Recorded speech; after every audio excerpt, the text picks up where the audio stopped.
Hello दोस्तों। इस video के अंदर हम लोग डिस्कस करने वाले हैं sky gold and diamond limited company के बारे में, जिसके परफॉर्मेंस के ऊपर फोकस करें तो यहाँ पर आप लोग देख सकते हैं एक ही दिन में इस कंपनी में 10-11% तक की तेज़ी देखने को मिली है। एंड इसके पीछे आप लोगों को एक इम्पॉर्टेंट रीज़न देखने को मिलता है, जिसके ऊपर अभी हम लोग आगे चर्चा करेंगे। फिलहाल आज की तेज़ी के साथ साथ यदि हम प्रीवियस पैटर्न के ऊपर फोकस करें तो 5 डेज़ में आप लोगों को थोड़ी सी ग्रोथ देखने को मिलेगी, 1 मंथ में रिकवरी देखने को मिलेगी, 6 महीने की बात करें तो लगभग 30% का ग्रोथ देखने को मिलेगा। लेकिन लास्ट 1 साल के पैटर्न के ऊपर फोकस करें तो यहाँ पर उतार चढ़ाव देखने को मिलता है, जिसके पीछे मेन रीज़न ये है कि इस कंपनी में काफ़ी कम समय में इतनी ज़्यादा ग्रोथ देखने को मिल चुकी थी, जिसके चलते कंसोलिडेशन डेफिनेटली देखने को मिलना ही था। तो यहाँ पर हमें कंसोलिडेशन देखने को मिला। फिलहाल कंपनी रिकवरी करती हुई दिखाई दे रही है, लेकिन आगे कैसा परफॉर्म करेगी ये डिपेंड करता है कंपनी के फाइनेंशियल्स के ऊपर, पैरामीटर्स के ऊपर, शेयर होल्डिंग पैटर्न के ऊपर, कंपनी से रिलेटेड फ्यूचर प्लान्स के ऊपर। और यदि हम आज के न्यूज़ एंड हाइलाइट्स के ऊपर फोकस करें तो आप लोगों को यही सब चीज़ें मार्केट में देखने को मिलेंगी। Q3 की अर्निंग्स के बाद इस कंपनी में ग्रोथ काफ़ी अच्छी खासी देखने को मिली, एंड यही एक मेन रीज़न आज के दिन के लिए देखने को मिलता है।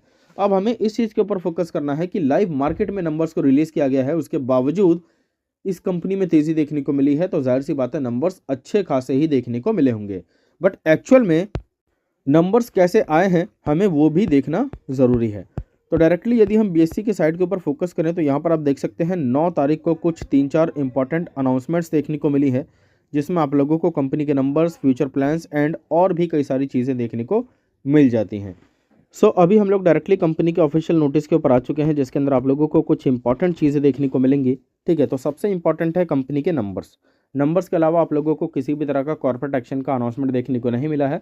यदि आप लोगों को कहीं पर किसी की वीडियो में, थंबनेल पर, न्यूज़ में, आर्टिकल्स में कॉर्पोरेट एक्शन से रिलेटेड कुछ मेंशन देखने को मिले लाइक स्प्लिट, बोनस, डिविडेंड, तो आप लोगों को टोटली इग्नोर करना है। ठीक है, तो डायरेक्टली कंपनी के कंसोलिडेटेड नंबर्स के ऊपर फोकस करते हैं, जिससे आप लोगों को कंपनी के फाइनेंशियल हेल्थ का पता चलेगा।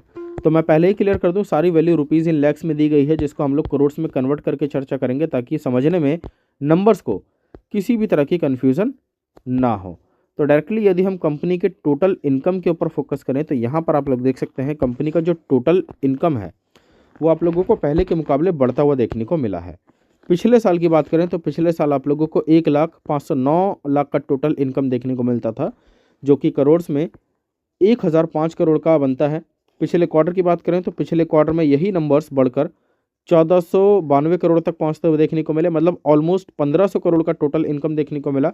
एंड इस बार 1,775 करोड़ का टोटल इनकम देखने को मिलता है, मतलब वाई ऑन वाई बेसिस पे एंड क्वार्टरली बेसिस पे भी ग्रोथ देखने को मिलती है। इसके अलावा यदि हम कंपनी के टोटल एक्सपेंस के ऊपर फोकस करें तो यहाँ पर भी आप लोगों को पहले के मुकाबले पॉजिटिविटी देखने को मिल जाती है। पिछले साल की बात करें तो लगभग 955 करोड़ का टोटल एक्सपेंस था, एंड पिछले क्वार्टर में 1,404 करोड़ का एक्सपेंस था। इस बार की बात करें तो इस बार लगभग 1,670 करोड़ के आसपास का टोटल एक्सपेंस देखने को मिलता है, जिसके बेसिस पे कंपनी डेफिनेटली प्रॉफिटेबल तो बनेगी ही, क्योंकि एक्सपेंस पे इनकम को हटा देते हैं तो जो बचता है वो होता है प्रॉफिट, लेकिन उसमें भी टैक्स होते हैं, कई सारी चीज़ें होती हैं। तो ऑपरेटिंग में ही देखें तो यहाँ पर आप लोग देख सकते हैं ऑपरेटिंग प्रॉफिट जो है ऑलमोस्ट डबल होता हुआ देखने को मिलेगा, डबल से भी ज़्यादा। पिछले साल 49 करोड़ का टोटल नेट प्रॉफिट था, पिछले क्वार्टर में 87 करोड़ का प्रॉफिट था। इस बार जो है 106 करोड़ का प्रॉफिट देखने को मिला है, मतलब पिछले साल के मुकाबले डबल से भी ज़्यादा देखने को मिलेगा।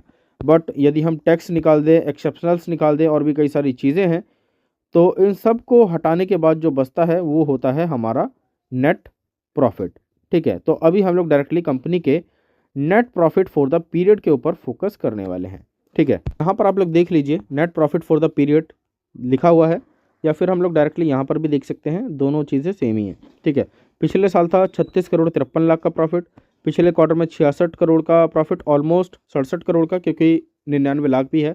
एंड इस बार की बात करें तो लगभग 80.5 करोड़ का टोटल प्रॉफिट देखने को मिलता है, जो कि ऑलमोस्ट डबल से भी ज़्यादा देखने को मिलता है। काफ़ी अच्छी खासी पॉजिटिविटी हमें इस कंपनी के नंबर्स में देखने को मिली है, जिसके बेसिस पे आज के दिन हमें एक ही दिन में इस कंपनी में 10-11% तक की ग्रोथ देखने को मिली है।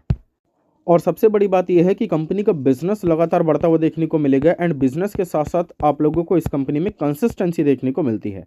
ठीक है, यहाँ पर आप देखेंगे तो कंसिस्टेंसी लगातार देखने को मिलेगी कंपनी के प्रॉफिट्स में। 7 करोड़ से 9 करोड़, 14 करोड़, 21 करोड़, 37 करोड़, 38 करोड़, 44 करोड़, 67 करोड़ एंड अभी जो है 21 करोड़ का प्रॉफिट देखने को मिला है, सॉरी 81 करोड़ का। एंड साल दर साल के नंबर्स के ऊपर फोकस करें तो यहाँ पर भी ग्रोथ ऑलमोस्ट डबल होती हुई देखने को मिल रही है इस साल। ठीक है, एक्सपेक्टेशन काफ़ी अच्छी खासी है। अर्निंग पर शेयर EPS बढ़ता हुआ देखने को मिलेगा एंड इसके अलावा किसी भी तरह की कोई खास कमी इस कंपनी में देखने को नहीं मिलती है। तो आप लोग चाहें तो इस कंपनी के ऊपर फोकस कर सकते हैं। किसी भी तरह का रिकमेंडेशन इस वीडियो के माध्यम से मैं आपको नहीं दूंगा। कोई डाउट हो, क्वेश्चन हो तो कमेंट कीजिए, मैं जल्दी ही रिप्लाई देकर आपके डाउट्स क्लियर करने की कोशिश करूंगा। बाकी इस वीडियो में इतना ही। Thank you guys.